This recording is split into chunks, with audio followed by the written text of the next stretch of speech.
Hey everyone! If you're a dog owner in Central Square, New York, you know how great it is to have a four-legged friend. But you also know that having a well-behaved dog makes life even better. So today, we're going to talk about how to find a fantastic trainer who can help you and your dog build an amazing partnership. So that really is the big question, isn't it?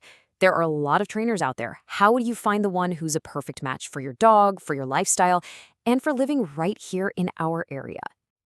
To figure that out, let's first think about what makes having a dog here so unique. Good training isn't just about sit and stay. It's really about getting your dog ready for the world right outside your door. Think about it. One minute you might be on a peaceful walk down a quiet street like Hopper Drive, and the next you could be dealing with all the people, sounds, and excitement near Oneida Lake. A well-trained dog can handle both with confidence, and that's exactly what we're aiming for. Okay, before you even start Googling trainers, the best first step is to just pause and think.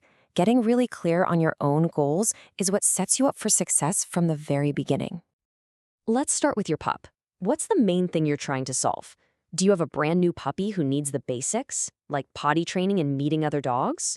Or maybe you've got an adult dog who's a champ at home, but pulls like crazy on the leash. Maybe it's something a bit more complex, like fearfulness. Just pinpointing that one main thing is a huge help.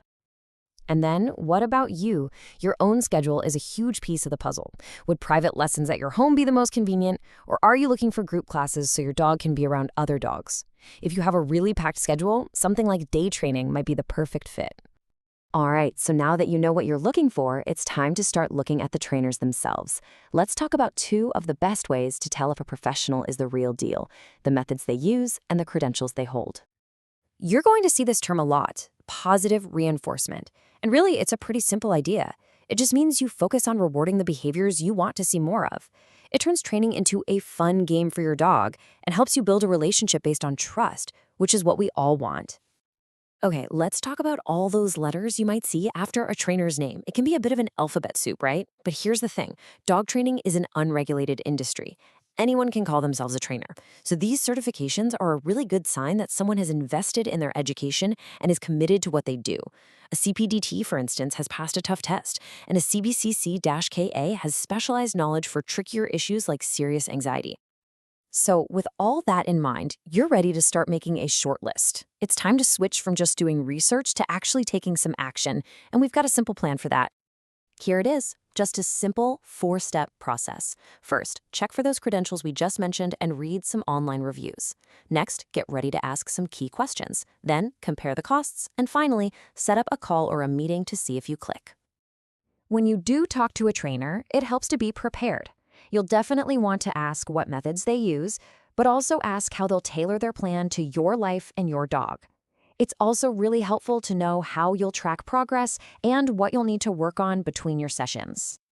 And of course, there's the financial side of things. This chart gives you a pretty good idea of the average costs around our area. It really helps to see it laid out like this so you can budget for what you need. As you can tell, it varies a lot, from affordable group classes all the way up to more intensive programs. So you put in all this effort up front, and now we get to the best part: actually enjoying life with your confident, well-behaved companion. Because, training really comes to life when you take it out into the real world. You can take your new skills for a test drive at local places. Emmons Park in Fulton is perfect for a calm, leashed walk. Paul Mitchell Park is great for practicing that loose leash walking. And a spot like Oneida Shores, that's the perfect place to work on focus with all the people and new smells around. It's like a final exam for all your hard work. Because that's what this is all about in the end. It's not just about obedience. It's about building a stronger bond. A dog that understands what's expected of them is a happier, less stressed dog, and you can include them in so much more of your life. They really become a true companion, whether you're just hanging out at home, walking through town, or visiting friends. I hope you find the perfect training partner for your journey.